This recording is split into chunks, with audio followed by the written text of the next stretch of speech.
Praise the Lord. ஆண்டவருக்கு மகிமை. இந்த காலையில் உங்களை சந்திக்கிறது ரொம்ப சந்தோஷமாக இருக்கு. இயேசு கிறிஸ்துவின் இனிய நாமத்தில் உங்களை நான் வாழ்த்துறேன். 1 தெசலோனிக்கேயர் 2 அதிகாரம் 7வது வசனம். உங்களிடத்தில் பட்சமாய் நடந்து கொண்டோம். பால் கொடுக்கிற தாயானவள் தன் பிள்ளைகளை காப்பாற்றுகிறது போல. அதற்காக ஆண்டவருக்கு நன்றி. உங்களிடத்தில் பட்சமாய் நடந்து கொண்டோம். கர்த்தருக்கு ஸ்தோத்திரம். உங்களிடத்தில் பட்சமாய் நடந்து கொண்டோம். ஆண்டவர் மகிமைப்படுவாராக. ஒரு ஊழியக்காரராக பவுல் எப்படி நடந்துக்கிட்டார்னா, விசுவாசிகள்கிட்ட பட்சமாக, அன்பாக, பொறுமையாக, சகிக்கிறவராக நடந்துக்கிட்டார். ஆமென். விசுவாசிகளே, என்னை கேட்டுக்கொண்டிருக்கிற அருமையானவர்களே, இதை போதித்து கொண்டிருக்கிற நான் பட்சமாய் நடந்து கொள்ளுகிற ஒரு சுபாவத்தை ஆண்டவர் தந்தாரானால் அது நன்றாக இருக்கும். பட்சமாய் நடக்கிற ஒரு சுபாவம் உங்களிடத்தில் பட்சமாய் நடந்து கொள்வதற்கு எனக்கு தெரிந்து நான் கூடுமானவரை எல்லா விசுவாசிகளிடத்திலும் அன்பாகவும் பட்சமாகவும் அவர்களுக்கு ஆதரவாகவும் அவர்களை ஊக்குவிக்கிறவனாகவும் நடக்கத்தான் நான் விரும்புகிறேனே தவிர ஒருபோதும் யாரிடத்திலும் தவறாக நடந்ததில்லை.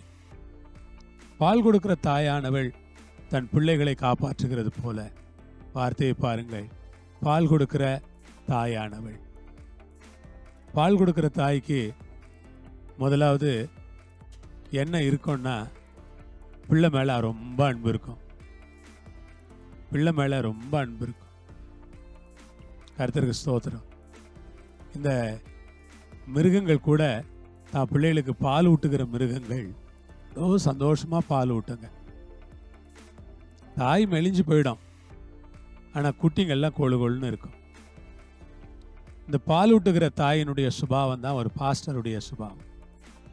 பாஸ்டரு சரீரத்தில் பலவீனமாக இருந்தால் கூட, பாஸ்டருக்கு சிரமங்கள் இருந்தால் கூட, பாஸ்டருக்கு கடினமான சூழ்நிலைகள் இருந்தால் கூட, அவருடைய மனதெல்லாம் விசுவாசிகளை பலமாக மாற்றணும்.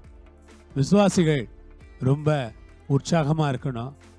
விசுவாசிகள் ரொம்ப ஆர்வமுள்ளவர்களாக இருக்கணும். விசுவாசிகள் ரொம்ப பரிசுத்தமுள்ளவர்களாக இருக்கணும் என்று இந்த பிள்ளைகளை காப்பாற்றுகிற ஒரு சுபாவம். இயேசு சபையை போஷித்து காப்பாற்றுகிறார். ஆண்டவர் வசனத்தை கொண்டு சபையை போஷிக்கிறார்.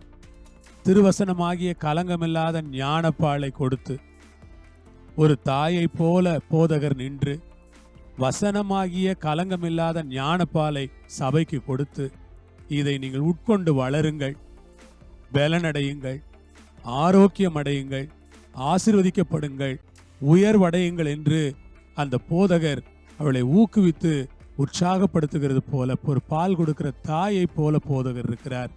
அருமையான விசுவாசிகளே, இந்த இடத்திலே போதகர்கள் பலவீனமாக இருந்தாலும் விசுவாசிகளை பலப்படுத்தத்தான் அவர்கள் நினைக்கிறார்கள். ஆமென்.